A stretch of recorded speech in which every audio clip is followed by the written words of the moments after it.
If you would turn with me to Matthew chapter 2.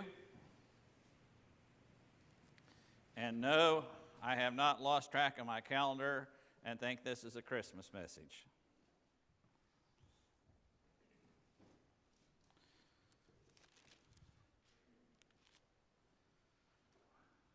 Matthew chapter 2. Seems like we should be familiar with this passage of Scripture, and because of that, I'm going to kind of skip through part of it. Because with Christmas, we always have the nativity scenes out, and we always have the sheep and the shepherds, and we have the stable and the manger, and we have, of course, Joseph and Mary and the angels. And in most cases, we also have the Magi, the wise men. And that is incorrect. They were not at the manger. They were not at the stable. They didn't show up until probably a year, 18 months later. They had been following the star until that point. We put them there, I think, because we don't know where else to put them. And so this is not a Christmas message, but I want to address a couple of things that maybe has puzzled you because it puzzled me for years. And hopefully this will make it a little either more clear or more confusing. Depends on how well of a job I do. Starting with verse 1. Now after Jesus was born in Bethlehem of Judea in the days of Herod the king, behold, Magi from the east arrived in Jerusalem, saying, Where is he who has been born King of the Jews? For we saw his star in the east and have come to worship him. And when Herod the king heard it, he was troubled, and all Jerusalem with him. And gathered together all the chief priests and the scribes of the people, he began to inquire of them where the Christ was to be born. And they said to him, In Bethlehem of Judea, for so it has been written by the prophet, And you, Bethlehem, land of Judea, are by no means least among the leaders of Judea. For out of you, or Judah, for out of you shall come forth a ruler who will shepherd my people Israel. Then Herod secretly called the Magi and ascertained from them the time the star appeared. And he sent them to Bethlehem and said, Go and make careful search for the child, and when you have found him, report to me, that I too may come and worship him. And having heard the king, they went their way, and lo, the star which they had seen in the east went on before them, until it came and stood over where the child was. And when they saw the star, they rejoiced exceedingly with great joy. And they came into the house and saw the child with Mary, his mother, and they fell down and worshipped him. And opening their treasures, they presented to him gifts of gold and frankincense and myrrh. And having been warned by God in a dream not to return to Herod, they departed for their own country by another way. I'm going to stop right there, but keep your finger right there for just a minute.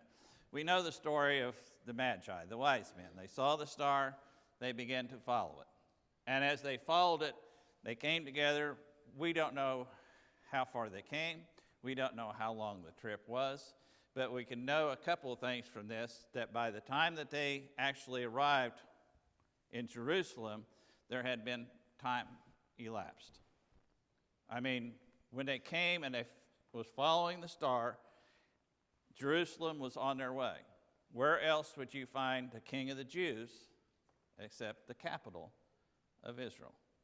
So it only made sense that they came to Israel and started asking around. It says, where is this newborn King of the Jews? Where is this child that has been born? We have seen the star, and we have followed it to this point. And, of course, the people in Jerusalem did not know what they were talking about, but the word spread. When Herod found out about it, that there was a king born of the Jews, then he wanted to find out where he was. So he called the chief priests and the scribes together. You know the story. And he says, where would this child be born? And they searched the scriptures, and they searched the prophecies, and they came up with the fact that he was to be born in Bethlehem as the prophecies predicted. And so he calls the Magi, and he says, this is what I found out for you. It's supposed to be in Bethlehem. But I want you to go and find the child, and whenever you go, I want you to come back and tell me where he is so that I might worship him too. So that I might worship him too. Now, Bethlehem was about 25 miles south of Jerusalem. So it wasn't a long journey from Jerusalem to Bethlehem. Keep that in mind. And so as the wise men came, visited with the king, they went on towards Bethlehem, and it says they came to the house where Joseph and Mary and the child were. And there they worshiped and they presented their gifts. It says to me that the reason, why did they stay in Bethlehem when they weren't from Bethlehem? And this is the question that I've had for quite a while. And the only thing I could come up with was, one, is they used up all their resources coming from Nazareth to Bethlehem for the census, that they didn't have the money to go back. Or there was really nothing in Nazareth left for them. Nazareth, the name of Nazareth means a root or a stem.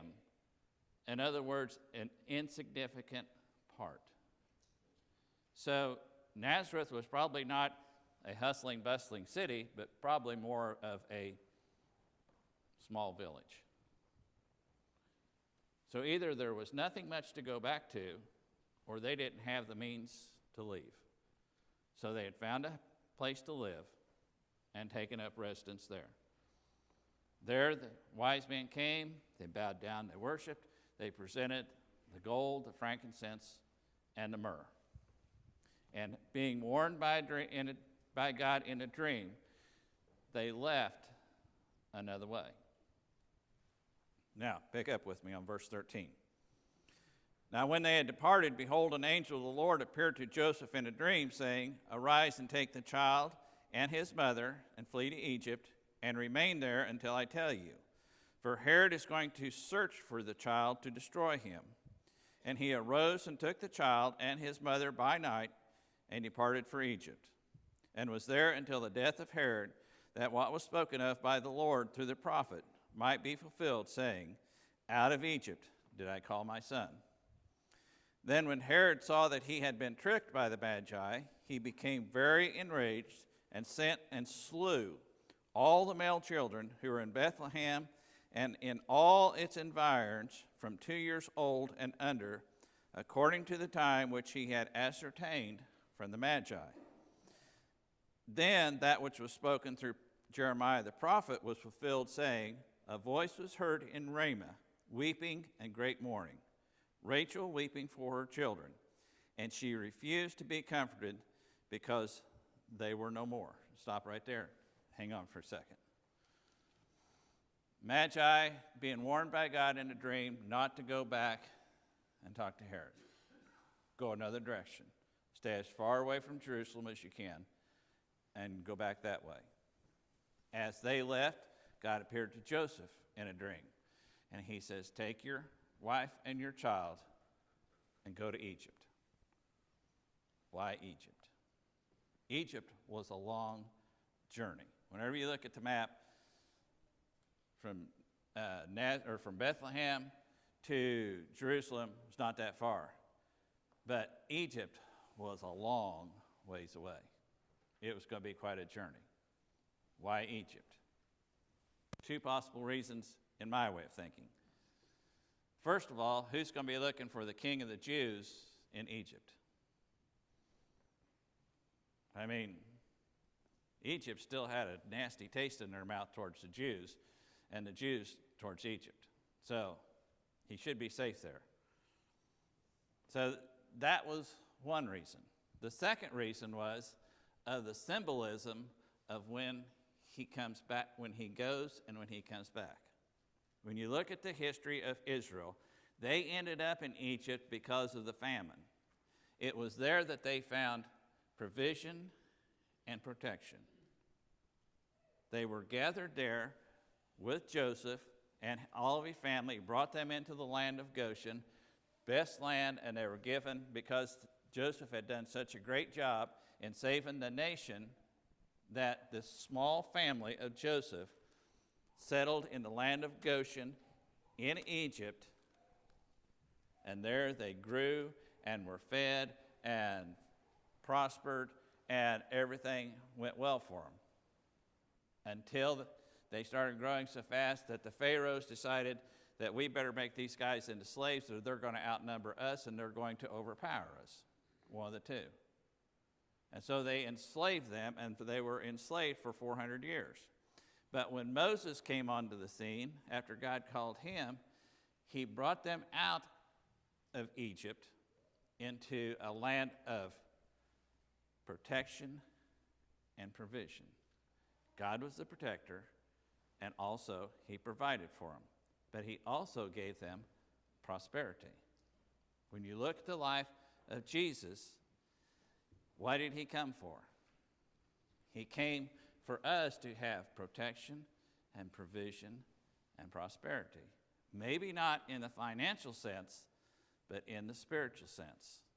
It was he who was spoken of that said, the blind shall see, the lame shall walk, the deaf shall hear, and the dead shall be raised. If you were in any one of those categories and you received that gift, I think you'd think you was pretty prosperous. If once I was blind but now I see, I would think that would be a step up. If I was deaf but now I could hear, I would think that would be quite a step up. If I was lame but now I could walk, but if I was dead but now I am alive, prosperity. Maybe not in the physical, material sense, but for sure in the spiritual sense. So there was some symbolism in Jesus not only going to Egypt, but also coming back out of Egypt. Now then, let me go ahead a little bit further.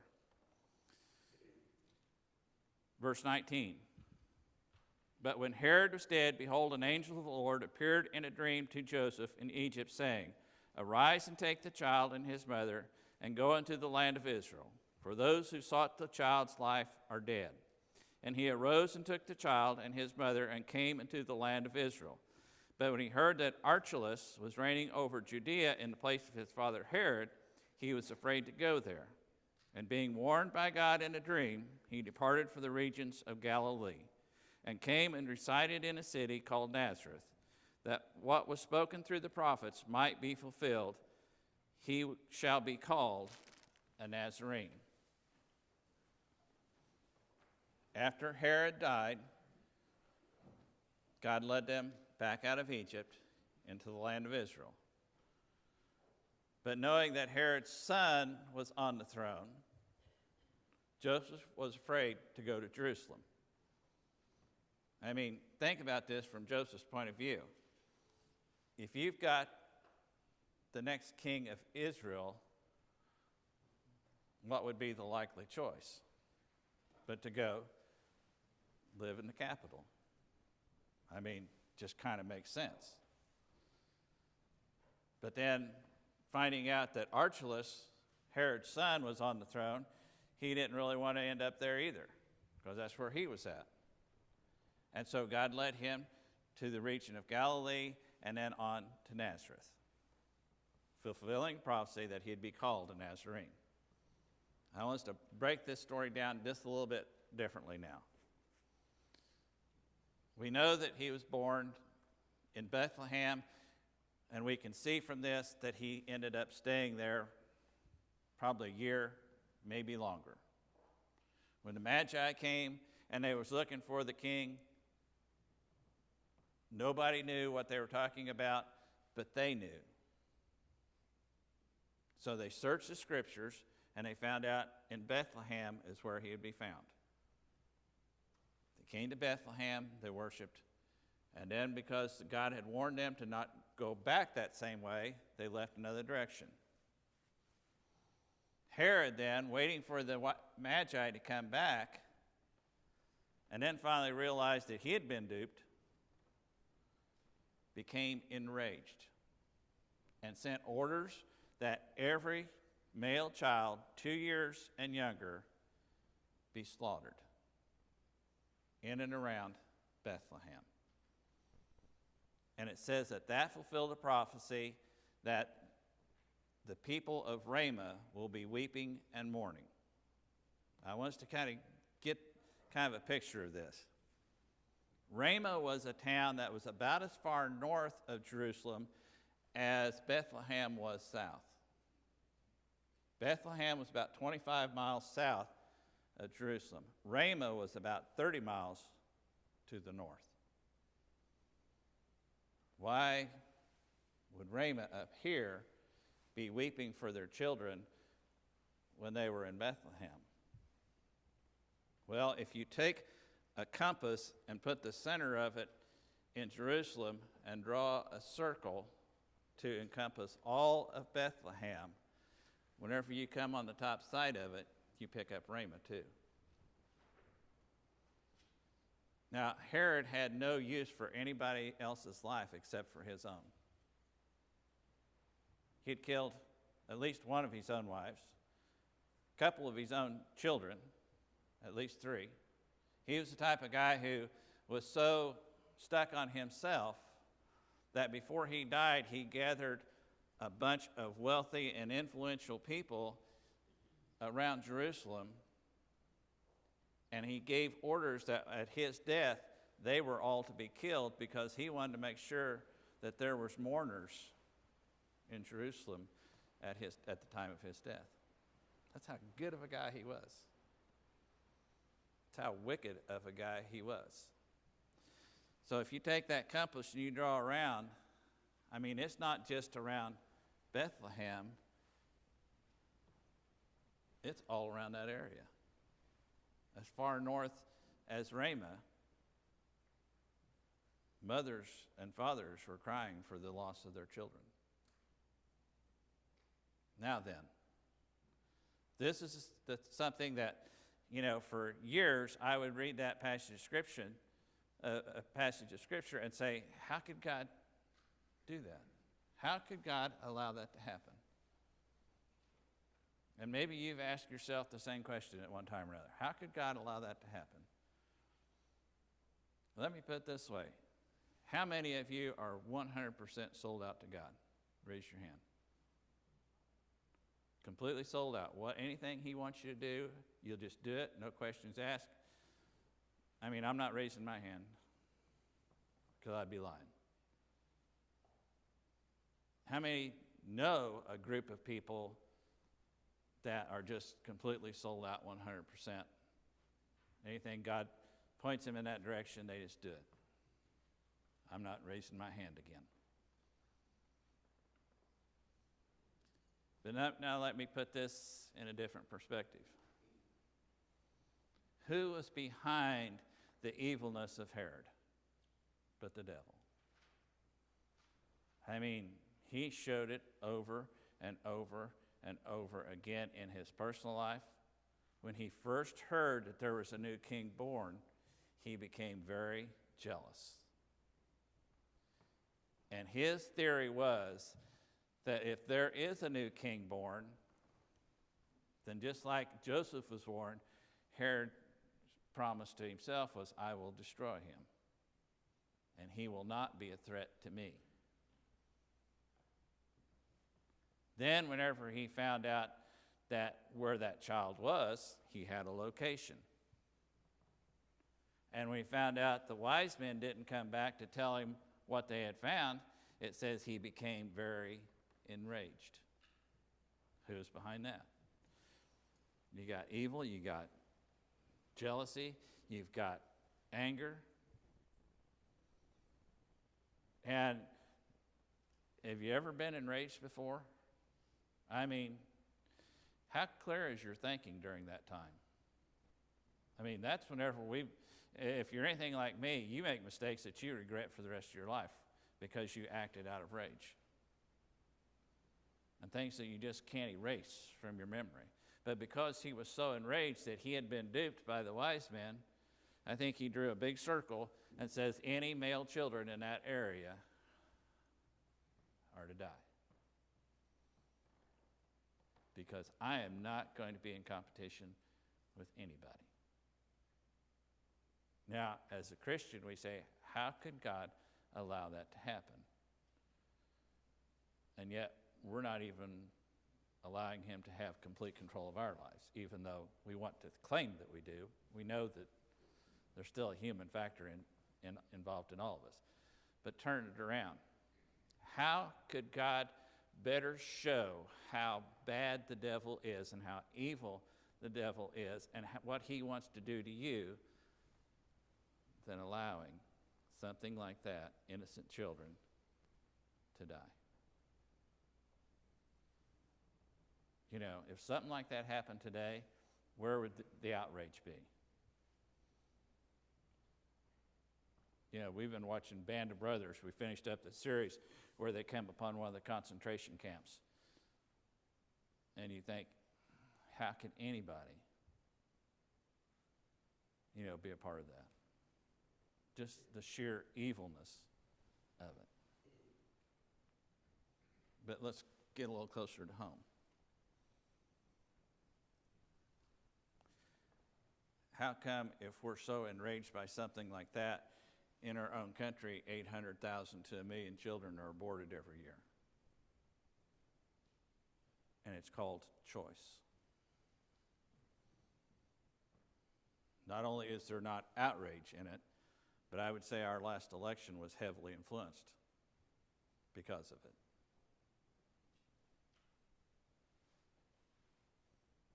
Well, I want us to see out of this simple instance of this story that we like to look at as the wise men coming with all their entourage and their nice gifts and everything, is that from the very beginning, the devil was seeking to kill and destroy Jesus because he knew who he was.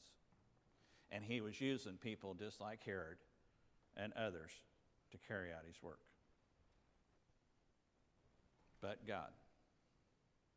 This is the neat part. But God warned the Magi. Then he warned Joseph and Mary. And he sent them away to safety. And then he brought them back. And he let them settle in Nazareth, which is probably just nothing more than a village, a place where they would not gain a whole lot of notoriety, to where the people of Galilee, as we see later in his life, can anything good come out of Nazareth? You know, that's how well it was respected, how well it was thought of. But while he was there, he developed the habit of being in the synagogue on every Sabbath. He developed the trade of probably his father of that being a carpenter. And in that day, a carpenter probably spent a lot more time fixing things and repairing things than he did just building them. There's something spiritual about taking something that is broken and fixing it to where it's as good as new or even better. And I believe that Jesus experienced that. Now, the crazy part about this whole thing is that we only hear about Joseph one more time in all the Scripture. And that was when Jesus was 12. You know, the guy who had the choice of whether to marry Mary or not, or send her away, or to have her stoned to death, because he was a righteous man, he listened to God whenever God spoke to him through a dream. He listened to God whenever God spoke to him through a dream to go to Egypt. He listened to God when God says, okay, it's time to come back. And he listened to him again when he says, settle in Nazareth. Now, what's interesting about Joseph is there's not one recorded word that he ever spoke. But he listened. He listened. And in this one story that we glamorize with Christmas, we sometimes forget the purpose of the devil in all of it. and that was to steal, to kill, and destroy. That is who we, as just human beings, for one, are up against. On one side, we've got one who is wanting to kill us and destroy us and just take away everything we've got. And on the other hand, we've got Jesus, who wants to set us free from that bondage, who wants to give us life, who wants to give us a spiritual prosperity, who wants to give us abundancy and give us eternity.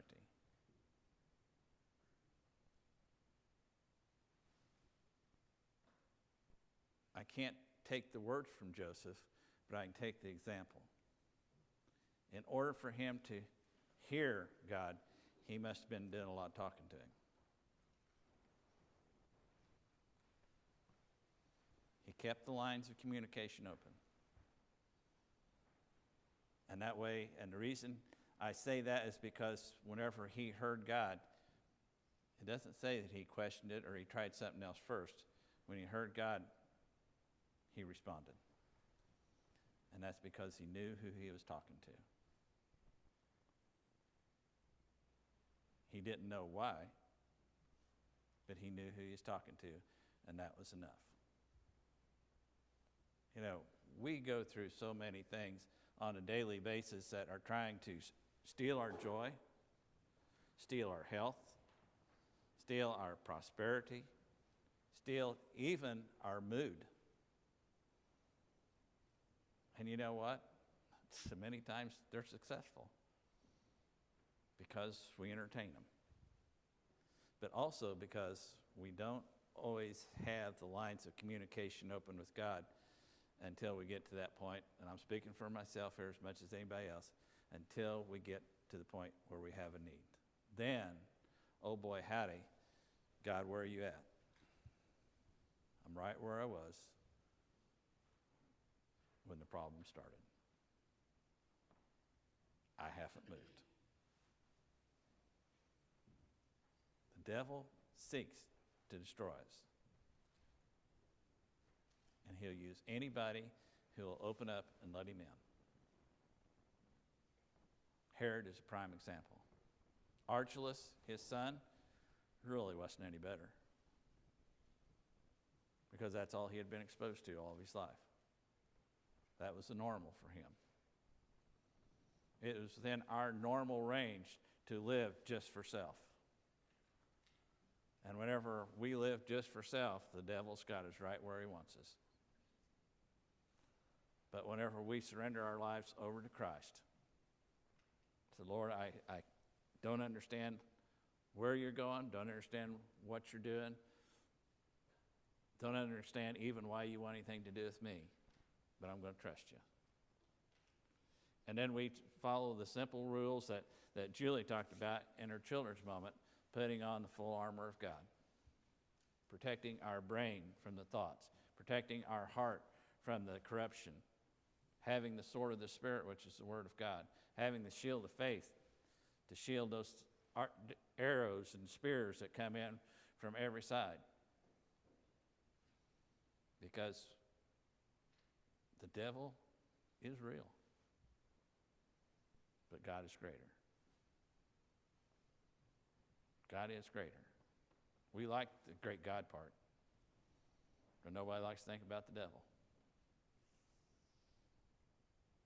But whenever you look at the contrast between what the devil wants to do and what Jesus has done and has provided, it should be a very simple conclusion. Not only is God good, he's the best choice. He is the best way. And if you want life, he's the only way.